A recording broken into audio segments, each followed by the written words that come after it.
Hello, my name is Eric Bubble. I sometimes go by the name of Simon, and this is a special where I'm talking about, well, basically what I like about Star Wars and why I think they should use some better characters. Now, again, this is nothing of me hammering that the new movies are bad. It's nothing like that. It's just to show you that there's some really good people working on some really good Star Wars stuff. And I just wanted to talk about it. So I'm going to be talking about Star Wars Imperial Assault. This is part 2. If you want to see where part 1 is, go check out that. There'll be a link somewhere here, I think. You can click on that and just see where I get started off. I'm talking about characters from the board game Imperial Assault. Again, this is a dungeon crawler. You kind of play as different heroes from the rebellion, and they are quite. I want to say they are quite class-based in a sense, where just like how Han was the rogue or the scoundrel, you had Obi-Wan Kenobi, who was the wizard, you had Princess Leia, who was the princess, and you had Luke, who was the farmhand or the noble hero, the knight. You have similar characters in this. Each one of those was definitely an archetype, and in Star Wars Imperial Assault, you also get those. But what has happened is Fantasy Flight Games have gone a step further and made these characters a bit more different to feel like they fit in with a Star Wars in a galaxy far, far away. So, before that being said, let's get started in talking about the next set of characters. These ones are with, the Bespin Gambit. This is a Thorian, which is a character you see, I think, in the Tatooine tavern scene. This is a female Ithorian. She is a master of intelligence. She acts as a diplomat, and it's quite cool. It's a nice, interesting take. It's playing off the diplomatic role that Princess Leia has, but it's only really kind of highlighted in the first few sequences or scenes of the getting my Star Wars confused here, but basically the first few scenes of A New Hope, right? You can really see that this is a character who is not so much an acts as a frontal enemy of the Empire. You can see that they play more secretive role in a sense. Obviously, in this game, she's pretty much going to be shot at by any stormtroopers, but you can kind of see in the way her orders or her way her actions take place that she's kind of more manipulative. And that's quite cool. It's also very cool that we see this kind of nature out of an alien, per se, and also an alien that doesn't have any human qualities. This is kind of where it differentiates from the previous set of characters that we had, where you can start to see that Fantasy Flight is getting a bit more bold with their kind of choices in what aliens they're busy choosing to represent these characters. The Thorian, I think, is very much out there. I think the last time we saw them, I think there was an animated show a long time ago that had a Thorian Jedi in it, and that was quite cool. And then you have a stock standard human, which is interesting. Like, this is probably the interesting character, and that he doesn't really have a lot going for him. You kind of look at it as like, okay, what is he? He's a Jedi? Is he a Jedi? Maybe this knows how to use a lightsaber. Maybe this knows how to use the Force. Okay. This is a character that's supposed to be very sneaky in his actions. He's supposed to kind of hide away and then strike out from the shadows. If you ever played Knights of the Old Republic, this is kind of like a sentinel character, a thief almost. And yet he uses a lightsaber. And I think it's quite cool. Again, it's a human, but that's not a bad thing.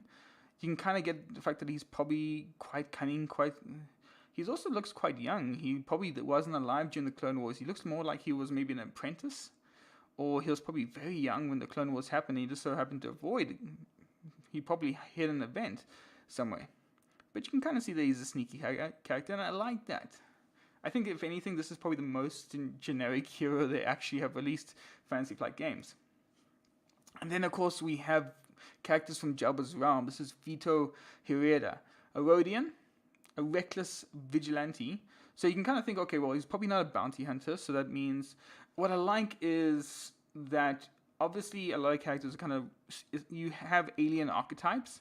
So, Wookiees are these strong individuals, right? Rodians are the guys that get shot first, which is really funny because you're thinking of poor old Guido. He's clearly the guy that's going to get wasted by Han.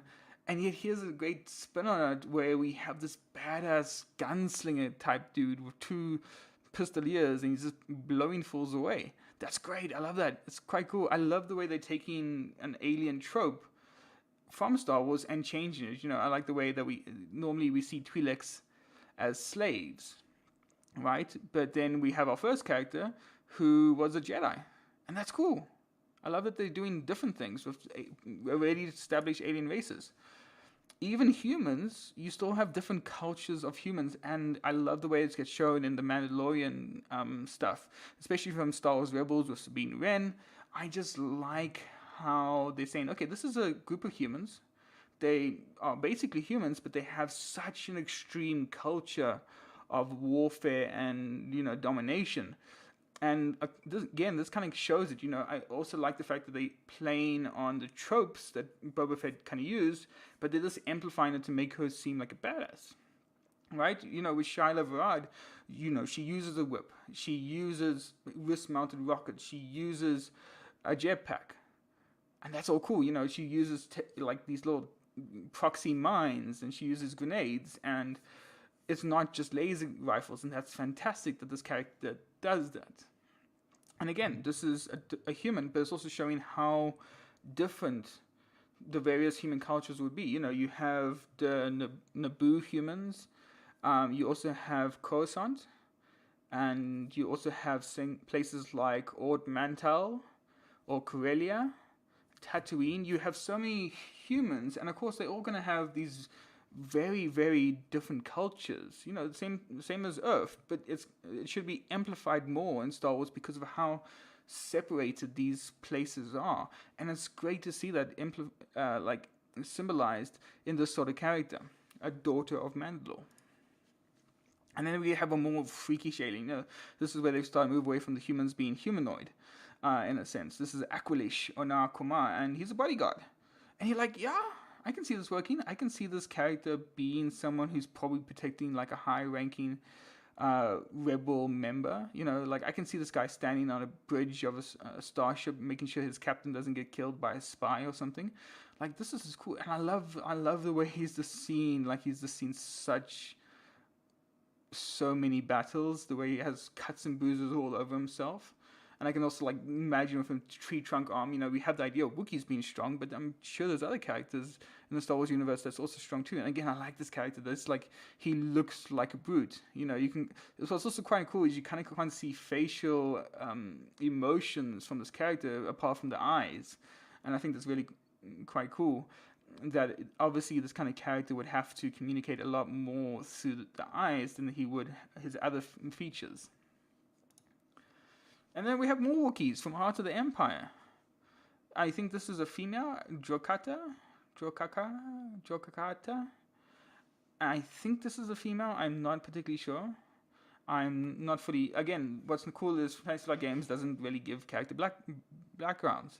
You simply have given a character sheet with a cool title underneath. We're like, okay, this is a Wookiee. So are they physically strong? No, this is a Wookiee who's a demolition expert. She likes to see things blown up. Great. Why can't we have more of that? And again, this is what I like. We have established alien races. It's the kind of thing like, okay, we're gonna see Wookiees again, right? In maybe another film. But do they have to be all like Chewie? That's the thing. Do they have to be? I'm sure. Just like humans, there is a large variety in how alien cultures act and people in those cultures and how they are all different. And I think they should take advantage of that. And then we have Kutu Ferrello. She is female. She is the same race, I'm not particularly sure, as Kia Adimundi. They have the large head in front of you. And again, very simple character design, but it works. This person looks like they are a leader from the way they are dressed, the way they kind of are, the way the photo's been framed, the art's been framed of this character kind of pointing and giving orders. Also, this idea that, there's a rebel quartermaster. And again, this kind of plays off the idea that there's a lot of roles in the rebellion that we never really get to explore in the films. There are starship troopers. You also have ground troops, you have admirals, you have captains, you have probably assassins and murderers. That's what I loved about Rogue One, where you actually saw this character who was not just a good person. They had a lot of sides to them. And here we see another good example of that. This is a quartermaster, someone who's obviously responsible for making sure the rebels get the gear that they need to fight the Empire. And I kind of wish they told more stories like that. They wouldn't have to go in depth, but it's an interesting character to have, right? It's not just a Jedi. It's not just a hero with a blaster. It's not just a rogue or a scoundrel. This is a person who's trying to do their job in the worst circumstances, that is the Empire. And then we have a bit more flavor, right? You can kind of see they've gone away from like the very much stable archetypes in the first section or in part one, and now we're moving on to a bit more obscure kind of things. You know, people kind of classes that you might see in like a D&D thing, or they wouldn't really stand out in a movie perhaps because they're not as obviously recognizable for what they are. You know, this is what is this? This is a guy who's friends with a droid, right? He's clearly gone to large extents to customize his outfit so that he works well with this droid character called Jax. There's obviously a lot of backstory. I think one of the things the movies kind of downplays is you obviously have BB-8, but he just seems like, and he's definitely a character by himself, but he doesn't ever seem to have a lot of good screen time with other people. You know, he always seems to be a droid that can do everything, especially in like the one Canto Bight scene. And it's also nice to know that, well, humans rely on droids to do a lot of things, and also it's nice to see the kind of teamwork that gets developed with them, you know, where they kind of learn each other's strengths. I always like the idea of characters who can speak binary. You know, it shouldn't be a case that every character knows how to speak to droids, or every character knows what droid is saying because they speak binary. And again, I think that's kind of let down in a lot of movies where it's like, okay, this is obviously a language thing, but you can't tell me that everyone knows how droids speak, right? I mean, I struggle with languages. I can't imagine learning droid must be that easy. And then we have new characters. Well, this is a character that hasn't come out yet. This is for Tyrus of Lothal, which might be coming out at Gen Con. But again, this is like a nice take on what is simply just a human, but it's, again, going off a certain kind of trope that they have, is that there's cybernetics in Star Wars. You know, we saw this with the fact that Luke has a robotic arm. We saw this with the fact that, I think, who else gets their arms cut off? I think everyone in all the movies gets their arms cut off. But then we also see in the Canto Bight scene with a lot of aliens with like enhancements. You know, we'll see like aliens with their eyes covered up and using kind of these weird goggles stuff. And it just would be cool to kind of explore those characters a bit more. You know, why have they done this to their bodies? Because cybernetics is a thing that exists in Star Wars, and they should just go ahead and take advantage of that, surely. You know, is there some downsides to it? Again, this might be getting a bit more sci-fi than proper fantasy that we want to see from Star Wars, but it is an element that could be explored. And that's it. I know this was a bit shorter, but I do hope you have enjoyed just a glimpse of all the wonderful characters that this game has created. And I kind of also hope it gives you a glimpse of just what is possible in terms of what characters could be used in Star Wars movies. I think the animated shows like Star Wars Rebels and also the Clone Wars have done a really good job of showing how varied the world of Star Wars is. You know, that was always one of the things that George Lucas did really well in the prequels, was this showing us this is a galaxy far, far away, and they have their own separate problems and their own separate cultures and their own separate ideas. And I think people should take advantage of that. I think Lucasfilms and Disney, for a large extent, should, because these are some really cool characters, and I hope you think so too. Anyway, if you haven't enjoyed this video, remember to hit the like and of course subscribe. I make sure to put out videos at least once a week, and don't worry, we'll be getting back to the video board game reviews very shortly. If you didn't enjoy the video, then you can always hit the dislike button, but leave a comment. I would love to hear your thoughts on why these characters might be good or why these characters might be bad, and also just tell me how I can improve my videos going into the future. Anyway, that's going to be it for me. Thank you so much for watching. Bye-bye.